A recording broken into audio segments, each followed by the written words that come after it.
Thank you. This morning, I'm Kris Balkcom. I'm going to talk to you about calcium in peanuts. What is required? We'll talk about several factors that are concerning the calcium level in peanuts. Factors such as what does calcium deficiency look like in peanuts? What should be the soil test calcium level? What about the soil test pH level? How does that affect the calcium? Which calcium source to apply? And also the timing of the application. So here, this is the first slide here showing calcium deficiency in peanuts. The top left corner is a picture that I took some years back in Barber County where we had calcium deficiency here in these peanuts, and, which is very odd to see it there this early. You can see how small the peanut plants were, not a very good stand. So that drew my curiosity and didn't really know that was going to be calcium deficiency when I went there and looked at those. However, pulling some soil samples and looking and examining the field, I realized after getting those samples back, the soil test level was 170 pounds calcium there. So if you ever heard this saying, this is soil's not strong enough to sprout a pea, that's certainly an example of it right there. And also, I knew there in that field, as I looked around and examined, I found the corner of the field and there was some peanuts there, a lot better stand, looked pretty decent. Well, you know, I asked him about that. I said, is that where you put the lime at? He said, yeah, I put that out there. That's where I had the lime pile last year. Well, I knew it wasn't last year from looking at the field, but obviously the grower didn't remember when it had been since he had lime. But that was certainly the case there in calcium deficiency there early on. So the lower picture is typically when we see the calcium deficiency, when you get a lot of pods on there, but you got a lot of pops. There's nothing much in there. You don't have any nuts there on those vines. So it just looks like you got a good crop, but then again, you don't. You can see here the bottom right picture is one there where those just aborted out there. There wasn't sufficient calcium there in soil solution, and those peanuts just shut down and aborted out. So what does the soil test calcium level need to be? And in general, for peanut production, if they're being peanuts produced for seed production, they're required to have gypsum applied to them, because this also increases the quality of the seed, also helps with the germination of those seed for the following year there that you're producing. For general production of peanuts, the soil test calcium level is set to be at 500 pounds or greater. For years, it was 300 pounds per acre. We raised that due to the larger seed size. That was 300 pounds per acre for runner seed back then. Our runner seed were a lot smaller, and they had the Virginia level up there higher at 500 to 600 pounds back then. But now our runner seed size is running so big, it's similar to what the Virginias were back then. So we could be anywhere at 550, to 800 seed in a pound. So those 550s are really big, large runners, but that's the way we've changed there in breeding over the years to get the attributes there that we need for these producers to survive with these new varieties. So got a lot of good qualities in them. Probably one of the downsides is we just have a lot larger seed size than what we typically had. As we look here on, most producers gauge this level from their soil test report for the winter soil sample.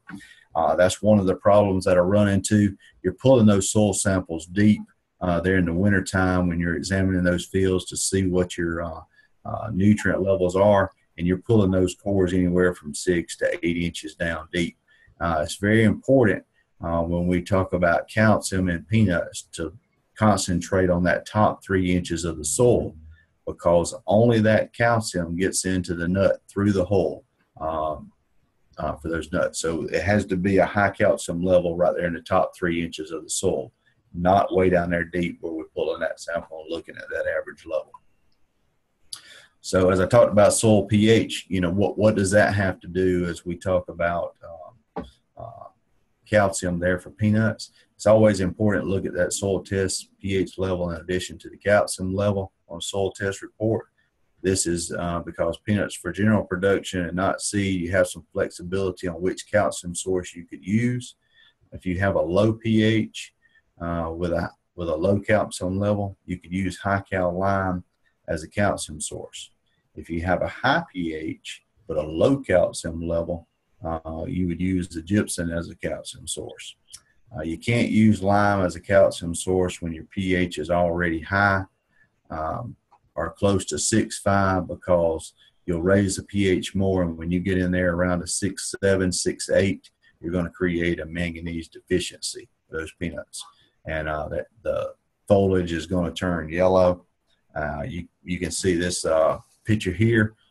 This is a grower's field that I went to some time back, and you can see those splotches out there in the field of that yellowing.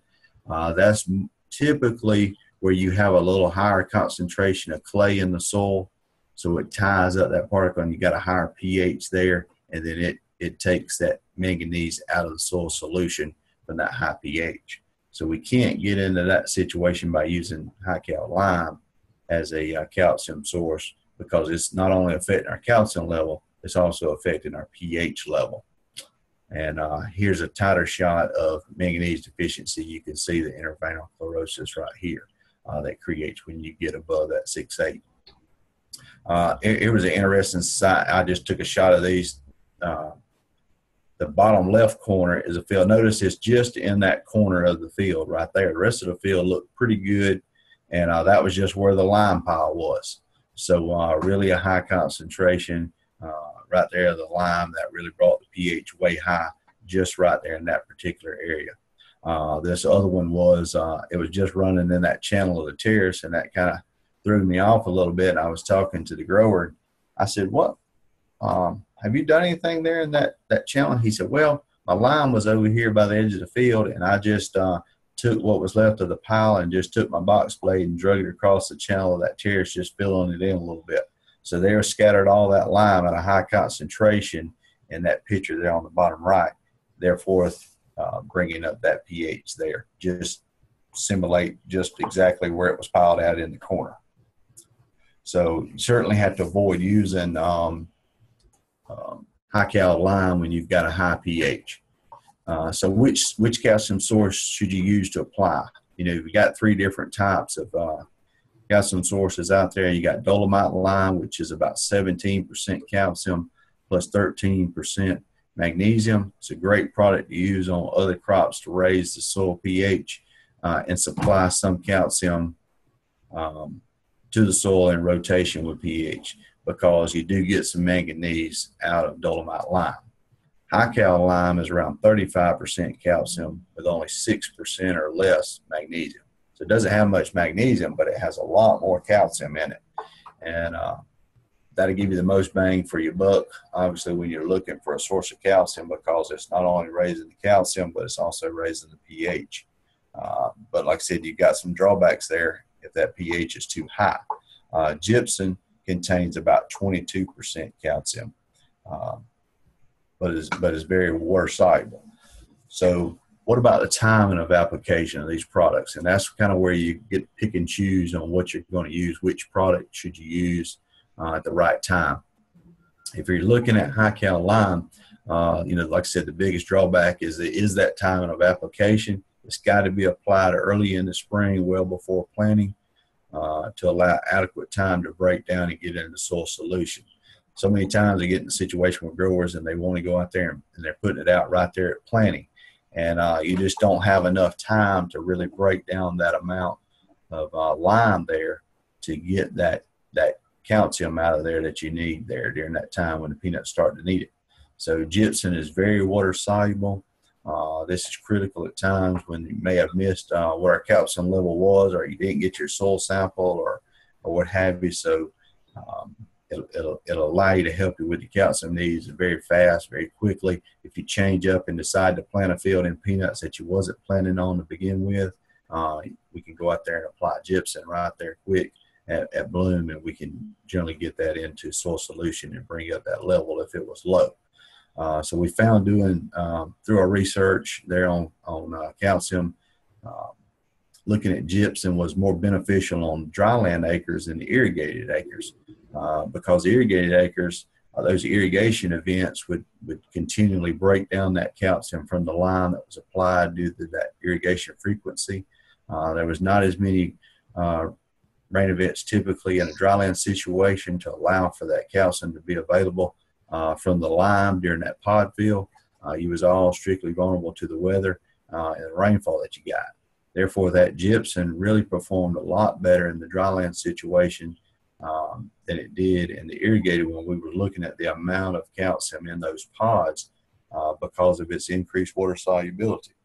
So it's important to apply the gypsum when the peanuts are pegging, since it's so water soluble. So many times I run into producers that want to put out the gypsum out ahead of time there at planting, just before planting, because they don't want to have those tracks out there and run into that after they planted those peanuts.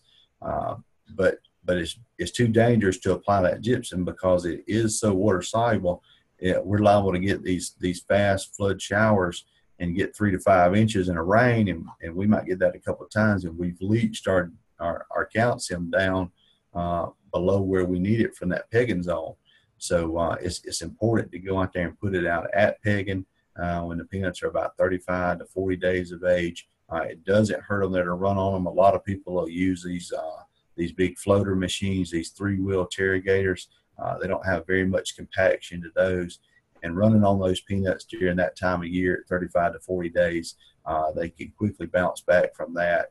And there later, you won't even be able to see where the machine ran, because peanuts grow so much vine and grow so rapidly and vigorous till they're about 100 days old that you can't even tell where that machine will be in there later. So again, as we talk about this pegging zone, some things to keep in mind and remember: always pull that pegging zone sample there after planting. Look at that top 3 inches of the soil surface right there, so you can see and know exactly what that calcium level is right there, so we can be sure to have adequate calcium in that top 3 inches. Because it's very important, because you have to remember that calcium there can only get to that nut through that hole. There is calcium that's translocated in the plant, but only the calcium that's in the nut is absorbed through the hole. So that's the important factor to always remember. So it's got to be sufficient in that top 3 inches. And that range for general production is 500 pounds to the acre or greater should be our calcium level right there when we look at those pegging zone samples. And you can correct that calcium level with gypsum and not lime if the pH level is sufficient. That's all I got. Thank you. Great. Any questions?